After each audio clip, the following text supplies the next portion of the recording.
सियासत शुरू हो गई और राहुल गांधी ने इस बार इशारों इशारों में सरकार को घेरा है, वो भी विदेश से। हालांकि राहुल गांधी ने नाम नहीं लिया किसी का भी, बिना नाम लिए उन्होंने न्यूयॉर्क में प्रवासियों को संबोधित करने के दौरान सरकार को घेरा।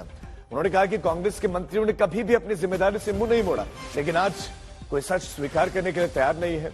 न्यूयॉर्क के जेविट सेंटर में राहुल गांधी थे और उन्होंने बालासोर हादसे में मारे गए लोगों को श्रद्धांजलि दी और कहा कि बीजेपी, बिना नाम लिए उन्होंने बीजेपी पर एक तरीके से कटाक्ष किया, निशाना साधा, बिना नाम लिए कि हमारे समय में जब हादसे होते थे तो बिना पल्ला झाड़े रिजाइन दे दिया जाता था, लेकिन आज के समय में कोई सच स्वीकार करने के लिए तैयार ही नहीं है।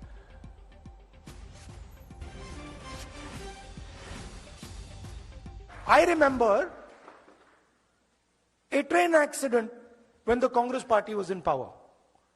The Congress party did not get up and say, now it is the fault of the British that the train has crashed. No, the Congress minister, I remember, said, it is my responsibility the train has crashed, I'm resigning.